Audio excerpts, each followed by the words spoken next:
To our episode 3 titled Foundational Surgical Nuances in Macular Hole Surgeries. We have our moderator come host, Dr. Bhavik Panchal here. He's a consultant vitreoretina at ASGI Hospitals, Ahmedabad. Over to you, Dr. Bhavik. Let's get with it. Thank you so much, Avnish, the mastermind behind the Vitreous Table and bringing all of us together on this platform. And today we have yet another interesting session.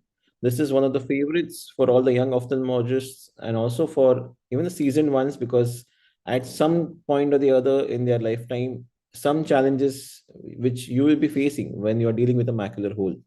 With me today, there's an esteemed panelists, all young superstars of India, vitreoretinal surgeons, Dr. Chitranjan Mishra, who is the head of the department at Sambalpur and Trilochan Netralai, Dr. Divyansh Mishra. Like, I don't think I have to introduce him enough. He's a retina surgeon and oncologist, and very, very dynamic in his way of doing things, not just surgeries, but even seeing patients as well. And he is from Shankarai Hospital, Bangalore. And Dr. Sharath Hegde, one of my very old friends, one of my mentors as well. And he is currently practicing in ODP in Prasad Netralai. So, first of all, welcome to this show and thank you for being part of this panelists. We'll also have support from Dr. Shishir and Dr. Avnish in between as well. So guys, the idea is behind this session on macular hole. The first session we want to bring in the basics of macular hole, where this will be more like a podcast where we are going to discuss interesting scenarios. For example, certain nuances in macular hole surgery, the preoperative aspect of it, the staining of it, what dye to use, phototoxicity, what are the parameters that will help you understand uh, what kind of what is a better prognosis for hole closure, when to operate, when not to operate, all such questions. The next session will be on the proper surgical aspects of macular hole, that how to initiate an ILM peeling, what are the various instruments, what are the techniques of different types of ILM peeling. Do you really need an ILM peel, or it is just vitrectomy is sufficient? On those aspects, we are going to touch base. And the third session, which is yet another interesting session for all the all the expert retina surgeons, that we deal with scenarios of recurrent macular holes which are closed and they open up, chronic macular holes. So how you deal with that? Are you going to put AMG into it? Are you going to put a sclera into it, or the postal lens capsule into it, or just fibrin glue, right? And so those things we should be covering. So let's begin our session today. Uh, about macular holes basics. So before we get into the technical aspects of it, of the various things that we discussed, I want to ask the panelists that what do you consider the fundamental principle that determines the success in macular hole surgery today? I'm just talking about the key fundamental principle as per you, or maybe the top two fundamental principles. I start with Dr. Divyansh. So thanks, Bhavik, for a very detailed kind of an understanding as to what all we are going to cover in parts. Dr. Divyansh, your voice is a little soft. Can you be a little louder? Yeah, am I audible? Yeah, much better. Yeah. So thanks, Bhavik, for giving a very good overview as to what all we are covering, because macular hole is not a small topic, and for VR surgeons, it's like a day in day out kind of a surgery. Uh, Important points to talk about what determines the hole closure. I would say first would be vitrectomy, second would be ILM peeling, and third would be the size of ILM peeling and the adjuncts which you're planning, not only as a kind of vitreous substitutes, but also if it's a pretty large or something which is called as XL or an XXL holes. So in those cases, some more adjuncts would be required, and the usual kind of surgeries where we peel or fill in gas or something may not help. So I think as a crux, this would be the 3 or 4 important things. Wonderful. Dr. Sharath, your points, your views on the same point. Thanks, Dr. Bhavik. So, any surgeries, all steps are important.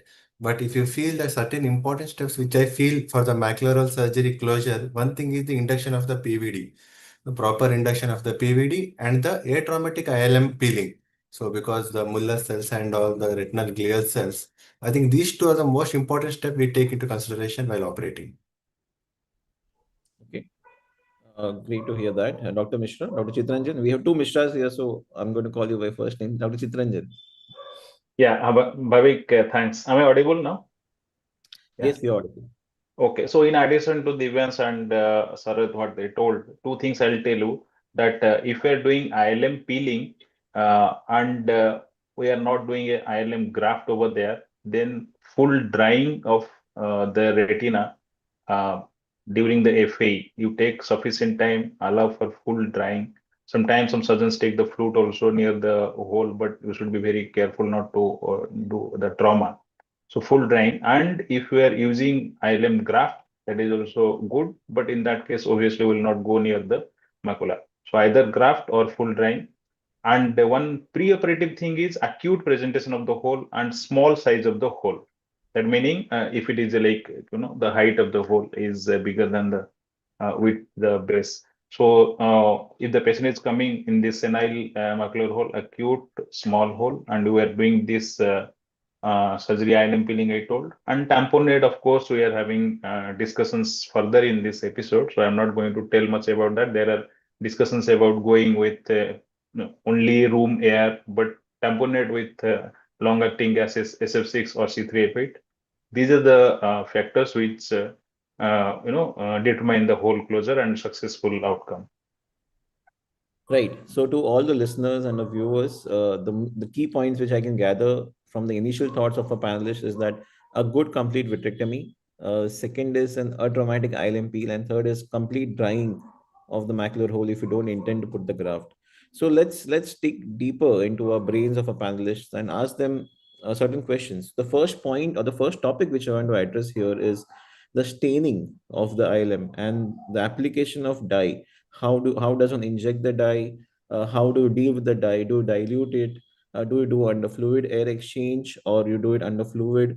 So those are the points which I want to cover now. So this I want to begin with Dr. Sharath here. How do you choose between staining in fluid versus or fluid staining under air? And just give us insights how to ensure a proper complete stain with the ILM which happens, and so that a person who is young, like Pranshu here, is just completed his fellowship, and or during his fellowship as well, one should not struggle trying to understand where to grasp the island. So, I think staining is a very important step in a macular surgery, and many people think it's a very simple thing which can be done. But there are certain points which I want to highlight for the fellows. And the first important thing is which dye to be used. So, I think most of the 90% of the cases for us nowadays we use a brilliant blue-green dye, 0.5 percent, and also we can use ICG. In some people and some people can use strip and blue, but most of the cases now we are using BBG dye, and there in a certain rare occasions we can use heavy BBG dye also, which is required. But let me normally most of the cases we go with the BBG dye. And now how do we stain it? So we can stain it under air, we can stain it under fluid, or we can stain it under PFCL also. Normally, for most of my cases, I stain it under fluid because uh, the amount of staining requirement we need to think for. So usually what I do, my procedure is I switch off the infusion cannula. In a 1 cc syringe, I take a brilliant blue-green dye, and through the another trocar, I go. What I do is like first, the most important step is just inject outside. Make sure the cannula, whatever the trocar, whatever injecting, the syringe should be not tighter. Then slightly inject outside and go inside and give almost 1 ml to 2 ml of zero point 0.1 to zero point 0.2 ml of dye you inject, and remove the light source so that the dye toxicity should not happen. Wait for 25 to 30 seconds. Then use a fluid cannula or the extrusion cannula. Exchange it with the this thing. Clear the fluid and clear the dye, and you can able to see how much the staining is. And for most of the cases, this staining under the fluid is sufficient. For 25 to 30 seconds is sufficient. But there are like certain conditions, for example, in high myopic patients or where RP is not very thick. That time I try to stain under air. So what we do there is we do a fluid air exchange. We inject again zero point 0.1 to zero point 0.2 ml of dye. We wait for 20 to 30 seconds and we exchange this thing and we see how much it is stained. And how will you get to know it's stained or not? You try to pinch and peel, you can able to see the slight discoloration in that area. That indicates it has been sufficiently stained. And the third thing, we can stain also under PFCL. For that, use very minimal amount to around the posterior pole only. Then inject the dye adjacent to the PFCL injection and wait for 25 to 30 seconds. Then again, drain the remaining dye which is there. I think this is a basic step which we need to do while staying, I feel. Thanks, Sharath. Divyansh, I want to bring you in here in terms of, apart from what Dr. Sharath mentioned, uh, I want to ask you specifically, for example, say, do you differentiate between phakic and the pseudophakic patients in terms of your staining technique? So the answer is no, I would not want to differentiate. I don't use ICG to stain the ILM at all. So BBG dye is what is the choice for us. Two, three important pointers which I would want to add to what already Sharath has alluded to. One, something which is called as restaining. Restaining means once you have initiated an ILM peel either by a pinch or either by a finesse loop, or we usually use the universally available 20, because we do more often 23 gauge, but in a 25 gauge you can use a 26 needle also, and you can able to see that the staining is much well taken, and that's what is usually been also studied in most of the retrospective studies, that first make a small indent or either a defect and then stain it. It would be very easy to stain it. Second, when I am injecting, I don't turn off the light, I don't remove it. But yeah, we have to be careful that the light source which we are keeping should not go very close to the macula. It has to be as high as possible when the dye is inside, because that would be the time when the chances of toxicity are very high. So you can decrease the light source or decrease the illumination of the light, or either take a little further away and use it like a very far, like a chandelier, so that the toxicity to the light is not much. A very important point which Sharaz has alluded, because when we were using the glass syringes, if you remember, many of us had issues of jet stream injuries. So this is the time when the jet stream injury can occur. So rather than directing the direct dye over the macula, you can direct it towards the paramacular area. Or most of the people, what they do is keep the light pipe and use the light pipe as the counter to take the jet force away from the macula, because jet stream injuries are a big problem in these cases, ERM peeling, and in cases of macular hole. So this two, three pointers is what I wanted to discuss here. Yeah, thank you, Divyansh. So I think what my next question was going to be, and you have covered part of it. Maybe you want to add more to it. So in terms of the next question was about how does one avoid phototoxicity? So that is an important consideration, especially what happens sometimes the dye, obviously dye is going to enter the through the into the RP, into the subretinal space, through the macular hole. And if your light source is too close, as you mentioned, some reaction happens. Can you explain to us, if possible, that what kind of reaction happens and how does the dye and the light lead to photoreceptor damage? So thanks, Bhavik. So there are multiple scenarios to look about. One is the duration of the surgery. Second is the light source, what you are using. Is it xenon? Is it LED? And the very important is the wavelength of what a light source which we are using. The goiter light pipes which we have, there is a zenitron machine which is the light source. It actually calculates the amount of the exposure of the light depending upon what illumination which you have kept, whether you have kept it 30, 40, 50 or 60.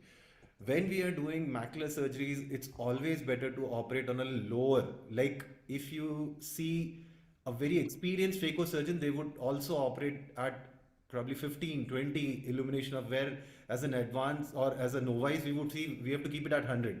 But the problem is that's going to create more heat, more absorption of the energy. And as we are suggesting that if the BBG and the light, if it gets an access into the subretinal space, and especially in cases where there is a detachment of the fovea or the raised horns of the fovea, that in those cases the chance is very high. And the third important point to look about is the retinal damage. If it's not entering from there, and if we have created a deep touch and we are again staining, So it's a bad milieu over there where the access of the dye can easily go into the subretinal space, and the foveolar detachment also causes the risk. So the duration of the surgery, the type of the light, and also the duration with which you are keeping the dye over there. So it's multifactorial, and the duration of the surgery also. So multiple things to look about. What is in our hand, as I told you, this three, four things we have to be careful about to decrease the exposure as much as possible. Yeah, Bhavik. Yeah, I think interesting insights. I think there is a question for you, Dr. Divyansh, from the audience that you mentioned. What sort of needle do you use to inject the dye? Is it the 26 gauge needle? Can you explain in detail to our audience? So, okay, the discussion was to create the ILM flap, so that this was not to inject. So for injection, we obviously use a flute needle. So if you're doing a 25 gauge surgery, probably the flute needle size would be obviously 26. And if you're using a 23, the flute needle size would be obviously around 24 or so. So what I was suggesting was to create a small nick in the ILM and then re-inject the dye, so that the diffusion of the dye around that ILM and the area where we have made that small nick, so the spread of the dye and the contrast would be much better, and that's what is suggested as restaining of ILM in cases of macular hole. So just to understand, you first inject the dye, then you have a nick and you re-inject the dye. Okay. Okay, great. I want to bring in Chitranjan That's also so here Bhavik, yeah. now. Yeah. Yeah. Yeah. So Divyansh mentioned he doesn't have So much this is for the experience. beginners, because in those cases they Yeah, may keep injecting not one times, two times, three times, true. That and can lead to toxicity of the dye itself. Yeah. yeah. So this is just so that by the second attempt you would be able to get a good hold on to the contrast, because that's what. So uh, before the BBG was available, people were directly peeling the ILM just by the visualization or True. issues and things like that associated with that. But right now, this is like a chrome vitrectomy where you give a good contrast for yourself. Right now, not only that, so if we know certain newer machines and newer video based systems have different colors of the lights, which are less toxic and which would utilize less amount of the dye, and you would be able to identify the ILM much better. So certain wavelengths of Yeah, light like blue is what is suggested usually. But obviously we do not have that, so you can use the white light also, or the orange from the xenon. correct. So Chitranjan, have you come across toxicity just because of BBG, or even with ICG? Do you think toxicity is much higher, lesser? Any thoughts on that? So Bhavik, I'll tell you, with ICG, my experience is very, very limited. But BBG toxicity, yes, I do have experience. I am planning to submit it as a paper. I have almost maybe 6 months follow-up of that patient. So it was, I'll tell you, autofluorescence documentation I have done. Wherever it touched, I'm telling subretinal, and that was accidental, and the area where it touched entirely, it is like all photoreceptors dead that area. But fortunately, it was parafoveal, as all of us were discussing. Patient is having around 12 parts, 618 vision. Patient is happy because the vision was very less. So yes, BBG toxicity is very, very dangerous, and all of us, we should be very careful. One point in addition is that, one point in addition, we have to check any obstruction is there outside itself while going to use the light pipe to avoid the jet and all everything. Okay, outside also you please check it, because sometimes it gets precipitated and the nozzle is blocked over there. So yes, BBG toxicity is to be avoided. Yeah. Yeah. Before we move on to next topic of discussion, I think interesting comment on YouTube we found that someone has mentioned about by Akash D6407 that we can do active reflux in constellation after aspirating BBG with the cutter and slow controlled outflow. So basically, the point is that this are all measures to avoid jet stream injury. True. Fine. Thank you, Akash, for that comment. Um, so we are going to stay with you, Chitranjan. Just don't go away. You can smile a bit as well. Yeah, thank you. So we spoke about macular as in like phototoxicity, how to prevent phototoxicity, how to ensure we get good staining on the dye.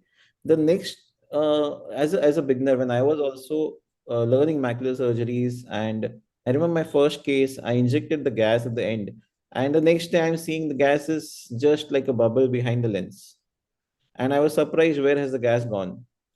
And the hole is open, and it was a nightmare, right? I'm sure many of us have gone through this process. So I want to ask you, Chitranjan, that what is the ideal gas concentration? Are there any new methods or ways to inject gas? And basically, how do we ensure surgery is complete now? How do we ensure next day you get a almost 100% gas fill? Right. Yeah, so okay, let me tell the conventional or traditional things what we do, and what is the little deviation what I do, or from my mentor what I have learned. So traditionally we use SF6 sulfur hexafluoride or C3F8 gas for this thing tamponade, and the isoexpansile and non-expansile percentage for SF6 is taken as 20% or 25%, and for C3F8 it is 14%. So let us see, where in the surgery we have done a good fluid air exchange. So the people who are using this SF6 or C3F8, as per the surgeon's discretion, what they do, they close one of the upper, like superior ports, and the one port is there where the fluid needle is there, and the infusion cannula they disconnect, and the reconstituted SF6 or C3F8 with say a 50 cc syringe, in which for say C3F8 you take 7 ml and fill it to 50 ml so that it becomes 14%, or in SF6 you take say 10 ml and fill it to 50 ml so that it becomes 20%. Keep on injecting that over there in the open infusion cannula, and you can take the help of the assistant over there, and till 10 or 15 ml of the gas are there. At that time you try to close these wounds, the ports, so that why that remaining part is there, if by chance some hypotenuse, some leak occurs, then we can inject it with 30 gauge needle to make it as a normal, digitally check the intraocular pressure, and if it is normal, just leave it. So this is the traditional thing that is done. But what I am doing in my practice, maybe if we include our fellowship time 2016 or maybe some close to 10 years, we are using sulfur hexafluoride SF6 2cc 100% gas.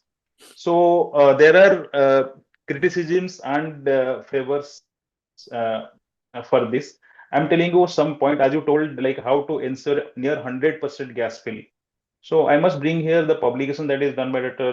Naresh sir and Kim sir, Dr. Karthi sir, and our Arvind group. So they have studied around say 76 or close to those many eyes, and in that all the cases they have used 2cc of 100% SF6, and how it was done. Uh, so two ports are sutured, and with the help of 30 gauge needle, 2cc gas you take. That infusion cannula pipe is open. It's like a venting technique. Inject it, assuming the 4cc of vitreous volume is there. Entirely it is filled with normal, say, room air, and keep on injecting it. At the end, you just connect it and pinch the cannula, the infusion cannula over there, then try to take it out. So here the big criticism is that you may not ensure complete 20% gas is there, SF6, which traditionally. So it may be little uncertain, but it is acceptable uncertain thing. Why I'm telling that? Because next day on an average they have seen which the gas fill was on an average 75%. That means some eyes 80%, 90%, some eyes 65%. So 75% gas fill was there, and at the end of 2 weeks, just traditional as it goes, all the eyes at 2 weeks it all vanished, and except 4 eyes which needed resurgery, almost 100% eyes closed, and macular hole was closed, and visual acuity improvement, and no extra risk of IOP rise was there. So maybe in all these years, I would have maybe one or hardly two patients would have taken for post of day one release of the gas. In fact, the problem happens sometimes the hypotony, and I must tell you, it is not because of the technique itself, but the reusable trocurrent cannula we use in case of say subsidized or charitable things, as all of us do in resource class settings. Probably because of that, sometimes a small leak will be there. But in that case, as I told, 25%, maybe 20% will be there. In that case, I don't use pure gas again. I use just the room air, which will be little diluted. Otherwise, IOP rise and all, it does not happen. So this is about the gas that we use, which is useful for all of us, the beginners. And if any questions on this topic, I would love to take the Yeah, questions. sure. I got Then, a point. So basically, we're saying that at the end of the surgery, suture two ports and just take pure gas 2 cc and inject with a 30 gauge needle. So, yeah. Sharat, is there any other way you do it, or you use the traditional way of 50 cc, 10 cc gas, and then 40 cc of air, and how do you do it? Most of the times I use the traditional way where I take in a citric gas, 20, ideally 20% SF6, which I require. So as Divans Chitranjan has told, so I do in a traditional way using a 60 ml syringe where I take around 10 ml of SF6 gas and inflate up to the 50 ml so that it will Yeah. become 20%. And then I So inject through the infusion canal. true, yeah. This is the traditional way of doing it. So Yeah. what Chitranjan mentioned, I use another way of doing it. Like I take 0.7 cc of pure gas and just inject into the eye, assuming it is a 4 cc volume. If it is a myopic patient, I may use it 1 ml or maybe 1.5 ml. So it is arbitrary.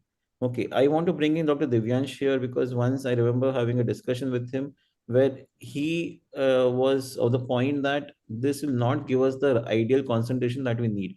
Now, Divyansh, your points to counter Chitranjan. We are going You to have a need, debate here. Keep on, guys. you need to save a lot of Yes. gas. Divyas is my brother, so So it will don't be Yeah, a yeah. Please, Dr. Divyansh, brotherly all Can over fighting. to you you. just Yeah. Yeah, yeah. open the study which we have published, in which what we have done is to calculate the vitreous volume in cases of vitrectomized eye? Chitranjan, this is just for your information. We had done for around 103 eyes where we had done the vitrectomy. The actual length of those eyes were ranging between 23.43 plus and minus to 1.4. The mean volume was around 4 to 4.6. So the mean volume looks okay. But the Divyansh is important giving point, the stats with the standard deviation, Chitranjan. You know, you yeah, can't so beat it. please Yeah. listen to that then further. But the range is from 2.8 ml to 8.1 ml. Yeah. Can you imagine the difference?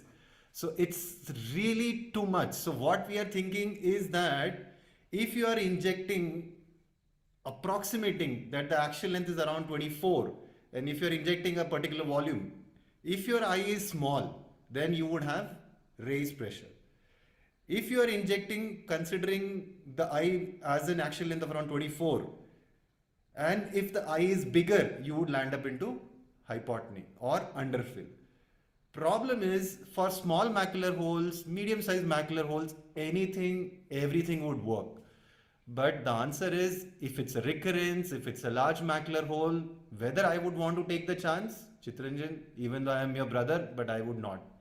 What Just is Okay. say both? So one interesting point here. So when Divyansh wants to make a good point, right? How the camera zooms into him, huh? So I've seen this. There's some technology. You have to tell us about this later on, okay? Okay, so this is a Yeah, on this setting class. in I would tell you. okay. So my turn. I'll tell. So my question to Divyans, how many eyes had 2.8 and 8.1 out of all the patients? You told that number is, it actually scared Bhavik. That's why he told. So how many eyes had 2.8 and 8.1? You tell. See, as I told you, it's a big range, Chitranjan. That's The right. see, So you are assuming that you are in the normal range, but the eye doesn't know that you are in a normal range. Or are you calculating? Do you know? Are you calculating the actual length before the surgery? So, if it's a cataract surgery combined, you would have an approximate answer. But the answer, as I told you, so if it's a smaller eye, you would have a raised pressure. If it's a larger eye, you obviously are operating a myopic case. You obviously are operating a case which has a larger macular hole. In those cases, we are taking a chance. So I don't want to take a chance. I want to go conventional using a 50 cc. Yes, I would say that we are not losing a lot of gas because actually you're taking only 7 ml and then you're diluting it or whatever you want to take as 14 or 18 or C3F8 as 20 or 18%. So it's different. But the answer is whether I want to take the chance, I would say I don't want to take the chance. But yeah, as a surgeon, So I'll tell some points. Divyans, I'll tell some points. 7 cc and 10 cc. The advantage of this technique, this venting technique, is we are using less gas, so economically affordable. Number one. Number two is the process involved with this dilution. While doing dilution, something goes wrong. Now you don't know how much percentage we are getting, what percent. Number three is, as you told, these 2.8 and 8.1, these bigger and smaller eyes, obviously we are going to not to use this technique. We are going to use the conventional technique. I That's do what I agree. didn't tell you. I'm loving But this. I'm see, loving this see, Mishra Chittaranjan is versus saying but Mishra debate conventional. going that on. see, if we go to the rare things, we will be rarely correct. So let us not go to the rare 2.8 and all. So average, on an average, and the biggest thing is the real life evidence. Someone So, probably my mentor will be doing 15 years more than, so 20, 25 years experience so more than that. Yes. So So another thing, the 75% of the gas fill post up day one in average in almost all the eyes, and yes, closure yes, of the yes, Dr. macrophage in all Chitranjan, eyes. point well taken. I know you are in just Odia one and more I point to cannot beat add you to in a debate. Chittaranjan's Yes, Divyansh, yes. theory. Sorry. So in VRSI last year or last to last year, Dr. Gaurav Shah had presented his uh, oration talk. Do you know what was it on? Hmm. It was I know. on medical legal cases, Medical. yes, post VR surgery gas fill. So Hmm. according to him, that's the biggest medical legal problem in US. Underfill and overfill both. Yeah. Just one question to Chitrajan from my side. What makes Yeah. you stop using the 50 ml syringe? Why you want to inject 0.8 ml only? You can, No, And that too, the syringe you get two with the two gas. cc. other than saving the gas, what extra Yeah. advantage you are getting? That is the biggest advantage, Sarath. You Okay, are okay, okay. geographically nearer to Divyan, so you are taking this. So see Let's not this. go out of hand. Chitranjan, I want to bring in one more person here who is Yeah. quietly sitting and he has his own technique of injecting the gas. I want all of you to dissect that technique. So, Shishir, can you share your video? Yeah, thank you, Dr. Bhavik. I'll just share the screen. Yeah. This is a surprise element for everyone. Yes. Yeah. Okay. Okay, so you can see the video, no? Yeah, we can see the video. Yeah, Yes. yeah. So so a lot of people have asked me about the gas injection technique because the same underfill, overfill issues happen. So I have widely circulated this video to a lot of juniors and also this is a 20 cc syringe. And here if it's SF6, I take around 4 cc and then rest fill it up with air. And if it's C3F8, I take around 3 or 3.5 cc. If it's Reg RD, 3.5. If it's a macular hole, I take around 2.5 to 3 cc. And then once I take that, now what? This is with the 30 gauge needle. So hold one area with, one part conjunctiva with forceps, and then I inject it into the globe. Now you have three cannulas, and then one is the infusion cannula, right? So that infusion cannula, what the sister does is she detaches it from the machine. From the system, and then this cannula, this end is right, it is open. So you inject gas from one side, and from the other side, the air comes out, and then she just keeps putting fluid there. So you can see the bubbles coming out, which means that there is expulsion of the air from this part of the cannula. And then while I'm injecting, I come to around 5 cc or 4.5 cc, and then I tell her to close this off. So then she will just, she won't connect it back to the machine. She'll just clamp it. So she has clamped it there, connected it back. Now there is no egress of gas from any side. So now the eye has whatever is was there in the syringe. And then finally, I just, all the two ports are already removed. Now I just remove this infusion cannula and then that's it. That's the end of your procedure. So and if I feel that the globe is soft, whatever remaining little bit gas is there, I just, fill it up a little bit if I feel that the globe is soft. Or if I feel that if it's soft or there is leakage, you can suture it and then again remaining gas, whatever is there inside the syringe, you can inject it. So this will prevent your post-op, hypotony or underfill and things like that. Well accepted. So It's rather more than towards using 50 conventional cc, side for us. yeah, Yeah. Yes. rather than using a 50 cc, you are using 20 cc. 20 So cc. it's Correct, absolutely correct. fine. Important thing is to flush the whole system. That's what he's doing. Yeah, yeah, Flush true. the Yeah. whole system. So system includes the eye, the infusion tubing, and the connection to that. So right now he's removing the connection so that there is one fluid, and the fluid actually works as a valve. So when you want to tap a gas, you cannot tap it like how you tap an AC. It cannot be Yeah. like that. So you need to have a fluid gauge and actively tap a gas. So we have a video. So I didn't knew that we would be presenting, but I would share. So because if you tap a gas without the plunger, you would be completely losing out the gas and you don't know how much is lost.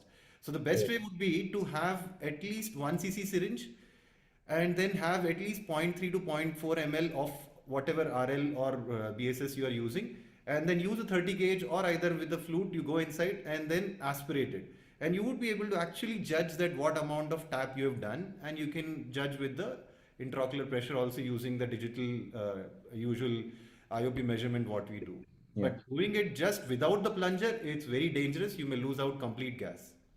Perfect. Got it. So I think we had a wonderful session discussion on the gas choice and the way to methods to inject the gas. So moving ahead, I'll be sticking to you, Divyansh, for the next question as well. So what happens is that, okay, fine, you injected the gas, you sutured, as Chitanil mentioned that, okay, we made the suture to ensure that there is a complete fill. But two scenarios. One is next you're seeing that there is a hypotony, where has the gas gone? Sometimes the gas is subconjunctival, or you have done everything correct, but the gas is into the AC. It can be a phakic patient. So can you share your insights? How do you manage such situations? So I didn't get the first part of the question. The gas has gone where? The second part I could understand, it has Yeah, come yeah. with AC. So The first first part. part is at times you have sutured or you may not have sutured, and you see the gas is subretinal. I mean to say, sorry, subconjunctival, Okay. right? So, and you have hypotony. There is called detachment. How do you deal with such a situation? So, see, very important to understand, even though we are operating on a patient, but the patient can land up into something which is called as gas embolism or an air embolism. If we have gas in the subconjunctival space, and if it is less than zero point 0.2, zero point 0.3 is still okay, but if it is anything more than that, better is to tap it out either by using a 26 needle or a 30 gauge, make an incision over the conjunctiva. If the globe is well formed, you leave it. But as you're suggesting, Dr. Bhavik, that if the globe is hypotenuse, I would use a 30 gauge needle and go. If it's a phakic patient, yes, the question is that whether I can touch the lens and things like that. But I would be careful not seeing the edge of the Needle. needle. But if it's a pseudophakic case, I would want to see the edge of the needle into the pupillary area and then inject it. But if it's a phakic patient, I have to be very careful, because if I try to do that, the problem is eyes already collapsing, and if I try to keep pushing the needle and trying to see through the pupillary area, it would be very difficult, and touching the lens and creating PC tear and cataract would be a big issue. So I would get a feedback from our injection that once it has given that giveaway, I know that I have come till the hub of the needle. That means you are more than at least inside the vitreous cavity, and then you inject and then keep digitally checking the intraocular pressure and then manage it. The third part, which you told, that whether if the gas comes into the anterior chamber, the question is, if the intraocular pressure is okay, we can still leave it and manage the gas in the intraocular in the anterior chamber as if the pressure raises. If not, you can make a small side port and then try to wash it out. But the issues are, the more and more you wash, the AC gets deepening, and the fluid can go from the anterior chamber to posteriorly, and then you can lose on to the gas tamponade. So it's the call at that point whether you feel that the pressure is high, normal, or low. If it's normal, leave it. If it's high, then you think of tapping it. If it's low, add the gas, and if you want to flush out from the anterior chamber, you may not, you can leave it. If it's a SF6, you can leave it, but a C3F8 in a long term can create IOP rises, so I would be a little careful in that. Okay. Thank you, Divyansh. Dr. Kanwalji, madam has joined us today she has shared with us a short clip of her surgery and her staining. So, madam, I'm going to share the screen on your behalf. And so the initial discussion that we had about ICG staining. So, madam has shared a wonderful video. I'm just going to share the screen now. Just a minute.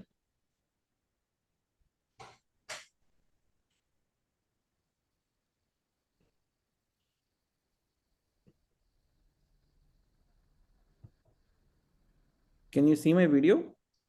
Yes, it's presenting a case of vitreomacular traction associated with macular hole in a 68-year male. He had decrease in vision in right eye for 1 month. Vision was counting finger 1 meter. These are the preoperative OCT and fundus images. So during surgery, I cut the vitreous in a circular manner around the fovea to avoid undue pull. The PVD was induced.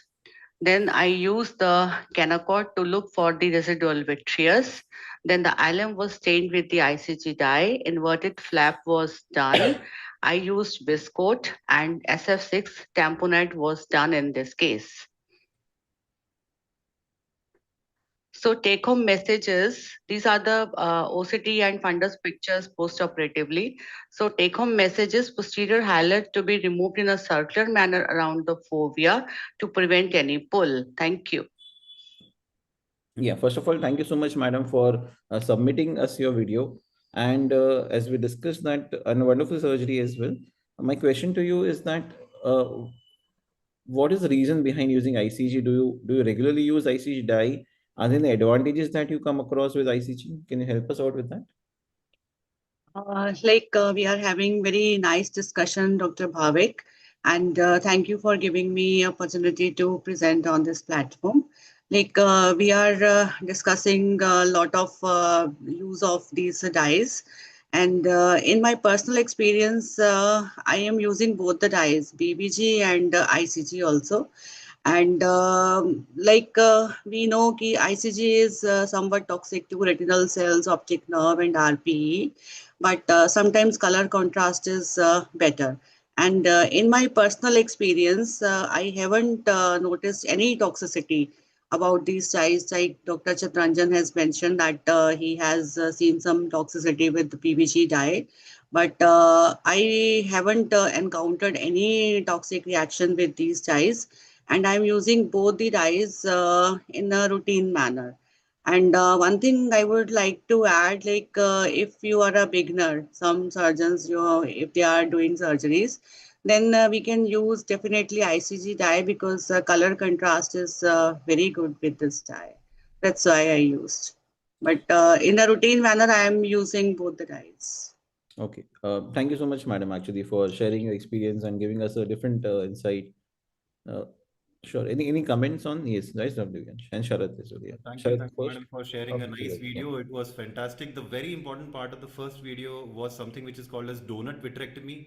So if there is a case where you have a focal traction which is involving the fovea, or kind of a case where you have an operculum, to avoid the loss, you do a vitrectomy around the fovea and then continue the PVD around. Otherwise, you would lose the flap or lose that area of retinal tissue, and you means the plan of the surgery would still be the same, but just to avoid that flap loss, madam did a beautiful surgery otherwise. Thank you. But yeah, that and she has already suggested to do a kind of a ring surgery, so that is called as Yes. donut vitrectomy. So if the tricot is put, you need to keep that donut around the macula and then cut it around and then only induce the PVD beyond it. So, but fantastic surgery, man.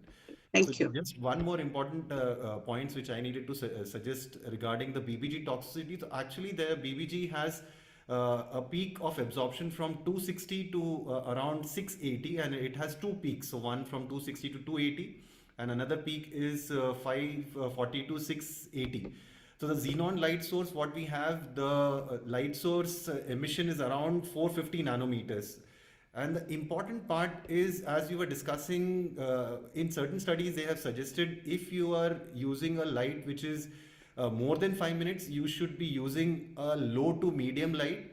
And if it is more than 15 minutes, it has to go as low as possible, because the more the duration, more the light is exposed and more the BBG is going to absorb that dye. And if the BBG somehow has got the access to the subretinal space, it's going to create the toxicity. So this was just small inputs which I want to share. But fantastic videos, man. Thank you. Yes, Sharath. Yeah, very fantastic video. Madam, you told one new technique of tamponade of viscoat with gas injection. I just wanted to know how much viscoat, how you are going to inject that for the benefit of other people also. Nowadays, we are doing macular hole surgery. We are not using long-acting gas tamponades like C3F8. If the hole is grade 2, even I am using here also. I have done cases about 9 to 10. I am presenting my paper in this next year AIOS in March. And we are using short-acting gas only, SF6 I am using. And after doing the fluid air exchange, when I have made the ILM flaps in a clover leaf pattern, and I do the FGE, and then I put 1 to 2 drops of the viscoat over the macular hole. So the with the pressure, these flaps they will cover the macular hole, and I have done about 9 to 10 cases with this. Okay. Yes. So thank you so much, ma'am. And in fact, for all the listeners, do join in for the next session where we'll be covering more on aspects of tamponading, as in like hole closure with the help of PFCL, with the help of viscoelastics as well. Yes. So moving on, you mentioned about air, right, as a tamponade. One of my colleague also used fibrin glue where there is no air, nothing, just fluid. So patient doesn't have to maintain the position, supine position. Um and I know a certain friend of mine who is listening to us and is here right now with us uses PFCL for macular hole surgeries as a tamponading agent. We'll be going through it in much more in detail. So I want to ask Chitranjan, how many days does your patient have to maintain post-op positioning? And is it strictly a face-down position, or there are some alternatives or different ways to deal with that? So I'll tell you, fortunately in medical science, we have everything in a range. So that helps actually. So it's 7 to 14 days or 1 to 2 weeks is the range you can ask. So if we ask for people for say 7 days, they will do less than that. So on an average, I ask them for 10 days if you ask them days. And how many hours per day if you want, it is prescribed 16 to 20 hours. So we tell them 24 hours so that it will come down to 16 to 20 hours. Okay.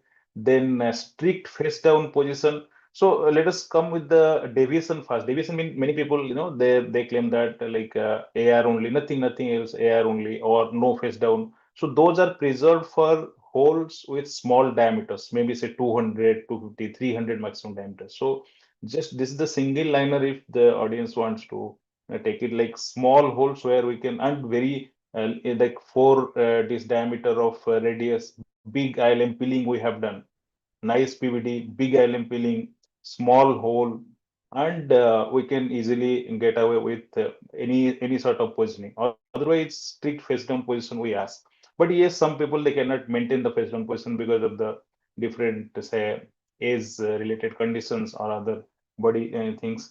At that time, it's little flexible, not very much. They can use the pillows, practical things I am telling over the while sitting. Also, they can do the face down position, and there are some monitoring devices. They can use their mobile phone and everything. They can do the face down, and there will be a sensor which will sense. It will tell them how many hours they are doing the face down position.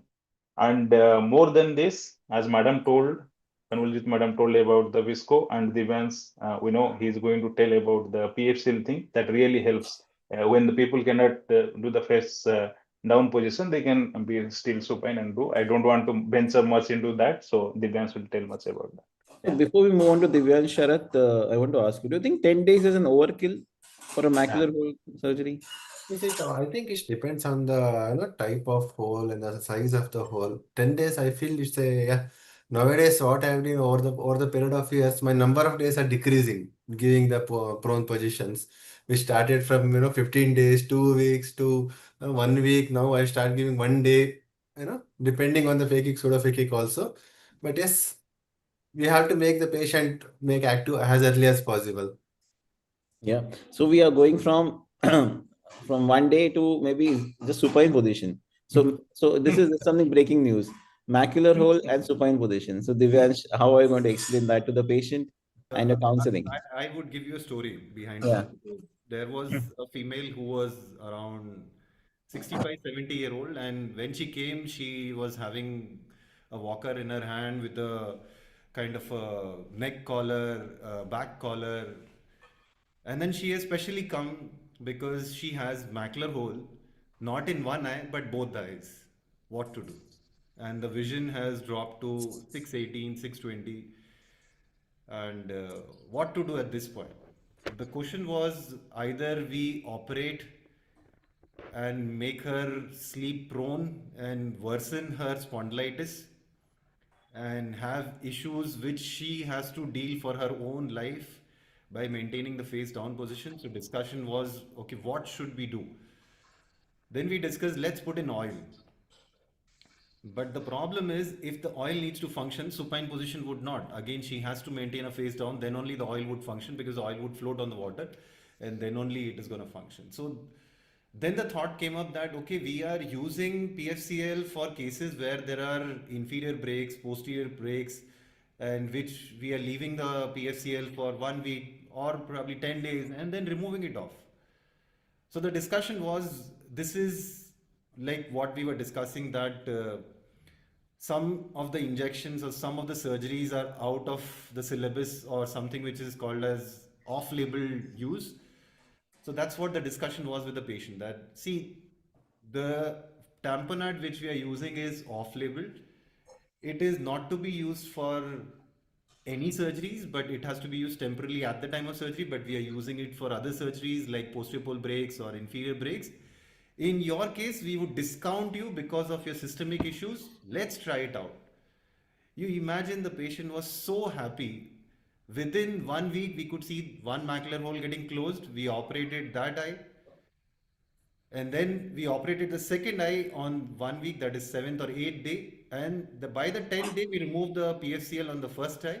And by the 15th day, we removed the PFCL in the second eye. And both eyes, the macular hole is closed, and she's very happy. So I would say this is my take, a little offbeat kind of a way to manage things. But I would say we had very good discussions with the relatives, with the attenders, caregivers, with herself, because it was not possible for her in any other ways. And the size of the macular hole, what we are talking about, is 1200, 1300, which we know, unless she maintains face down, it's complete waste of surgery. If we have to do, or we don't do surgery at all, and we leave her and let her live with a macular hole, what, she's not going to go blind with that. So the only issues are that you need to remove by 10th or maximum by the 14th day, because beyond that, the chance of inflammation kicking in is a big issue. So we are already on the verge of getting it published. So certain reviewers have given comments. So we are just waiting to revert that. But fingers crossed and hope for the best. I think this is a fantastic take in terms of applying the principles of retina detachment for chronic PVRs cases, inferior attachments and all, to actually helping out a patient who will benefit much more. So this is something, it's definitely a learning for me. And thank you, Dr. Devansh, for that. Moving on to Dr. Sharath, the next set of question here is that a very simple question. Again, a dilemma in the beginner's mind, because the senior surgeon knows what he has to do. He is going to approach in a staged manner, finish a cataract surgery, then I'll do the macular hole, right? So, but as a beginner who is also a good cataract surgeon and who is tempted to go for a combined surgery, so what will be your approach here? Now, I'm giving two scenarios. One is a cataract with a macular hole, where the view is bad. It's a posterior subcapsular cataract. Second is a nuclear sclerosis with a macular hole. What is the strategy in such cases? There's no right or wrong here. We just want to know what you do. So most of the cases, the older age people will be having some amount of cataract, and usually I prefer to remove the cataract before doing a macular hole surgery in these cases Agree. because of 2, 3 reasons. One, whenever you are doing a macular hole surgery, the precision, the clarity should be very much, we require is much, much greater than doing the RD surgeries. So when we, even a mild amount of nuclear sclerosis, even a very minute amount of posterior subcapsular cataract can decrease the contrast and the 3D perception of our macular hole surgery, what we do. Even if the patient is having some amount of cataract, I prefer to do a cataract surgery along with the macular hole surgery or 5 days later. And while doing, another thing is also the nucleus touch, the doing the peripheral skirt of the vitreous, also everything can be prevented. But yes, the young patient, if it is there, or a children, sometimes which we may need to do, that time I obviously I do without doing a cataract directly. Now, while doing a cataract surgery in these cases, two things I tell to a cataract surgeon. I won't do a cataract in my case, but whoever wants to do a cataract along with the vitrectomy, two things I need to tell them. First thing, while doing a cataract, make sure you don't take a lot amount of time. So by taking some more amount of time, the cornea may become edematous. And when the endothelium may become edematous, again it will decrease the contrast what you require for a macular hole surgery, that will slightly decrease. And the second thing, the pupil may become smaller. And when the pupil becomes smaller, it may become difficult for you to operate. And the time required for the staining, everything will go on increases. So my 2 points is, if your cataract is there, it's better to do it together. If the if you're able to do within 5 to 10 minutes, 10 to 15 minutes of cataract surgery, and if you make sure that the cornea is clear. And the third thing my friends do, especially the cataract surgeons do, before closing the surgery, they put a small air bubble inside the anterior chamber and they leave it. You know? Because what is a small air bubble will happen to the vitrectomy. Even a very minute air bubble will trouble your perception part of it. So we have to make sure the AC doesn't have any air bubbles. So these are the 3 points which I want to tell if you're planning for the combined surgery. Thank you, Sharath. I just want to add one more point here. Over the last year and a half or so, I came across my own cases where I've done the combined surgery. The macular hole is closed, but after 6 to 8 weeks, the hole opens up. So, any thoughts on that? Is it because of inflammation, because of the cataract surgery, or have you come across that situation? Divyansh, Chittaranjan, Sharath, yeah. I have not came across the way what you're saying right now. Yeah. I feel along with the cataract, your amount of vitrectomy, what you will be doing will be much better, and the gas filling also much better compared to the phakic eyes. I have no experience on that, what you're saying about. No, I'll tell Babik, before answering your question. One of the phaco trap surgeons, he told me that why we combine phaco trap, because the patient gets visual acuity, gain in visual acuity because of cataract removal and IOL, but also patients become thankful because we did a trap surgery, which the visual acuity gain they ascribe it to the glaucoma surgery, because if you tell only trap, vision nothing gain, why they are not body. So just in a lighter note that I told, but practically if cataract is there, it's significant. I go for cataract surgery with IOL, with macular hole surgery, and I don't do it by myself. Good cataract surgeons are there; they can finish it in 5 minutes. As Sarath told very rightly, leaving behind air bubble, not putting a suture in that actually troubles us. So we have to be very careful. You should tell them all these things. In fact, the running nurse, whoever is there, who will shift the patient. And I don't think it causes more inflammation, so much so to make the hole reopen. In fact, we can get reopen holes in pseudophakic eyes also, or like a normal eye. I have not come across clinically, neither I have experience about the literature. Maybe someone else from us can tell much about that.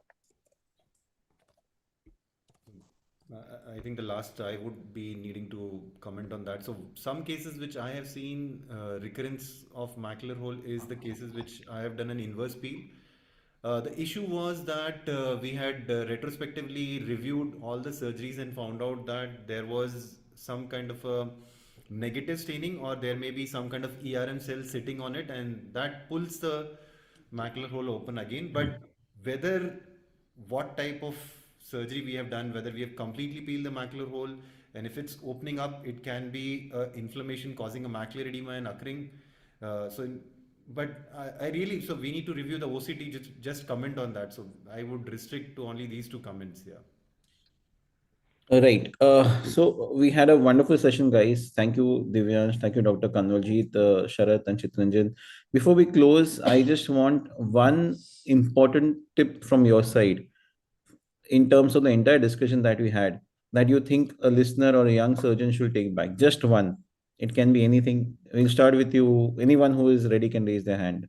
So Yeah, sure. from my side, it is most important in any macular hole surgery is the PVD induction, especially the younger people. If they're not able to stain with IVTA, stain with tricot, even if once or twice, it's fine. Make sure the PVD is complete, especially over the macular hole area. Okay, Chittaranjan. Do a large ILM peeling as much as we can, and make the retina dry at the end of a phase. Okay, Dr. Divyansh. I would suggest avoid toxicity by not using 100% light when you're very close to the macula, and uh, be always conscious that it's not that 100% light is going to give you 100% more clarity. So be very careful. Yeah, I just want to add here from my side, it is proper counseling to the patient that post surgery, your vision is going to go down. You have to maintain the head position, head down position, be it 1 day, 3 days, 7 days, 10 days. Depends. If you want 10 days, you can go to Dr. Chittaranjan. If you want 1 day, Dr. Sharath. Right. So Yeah, this is just on a lighter note, but we had a fantastic session in terms of understanding how to inject the dye, what kind of dyes we are using under air, under fluid, how to minimize or nullify toxicity. Wonderful points by Dr. Divyansh, Dr. Sharath, and Chitranjan here. The concentration of gas, the choice of techniques. We had wonderful ways in terms of injecting the gas. Yes, for the 95% of the cases, everything may work, but for the outliers, you have to ensure that entire gas is changed. The circulation happens of the gas inside and it is completely filled. You have to ensure that post-op wound leak does not happen, and there is the globe is maintained. Proper positioning, we discussed about the duration of positioning, type of positioning as well, and what Dr. Devansh mentioned about the PFCL, that is patient for whom it is difficult to maintain a face down position. For them, it is a boon. So that is something which we came across. We also discussed about combined surgeries, cataract versus alone. That is cataract followed by vitrectomy. So you can go back to the video and look into it, the various points that have been mentioned by the various speakers. So in short, this is the wrap, guys, about the basics of macular surgery.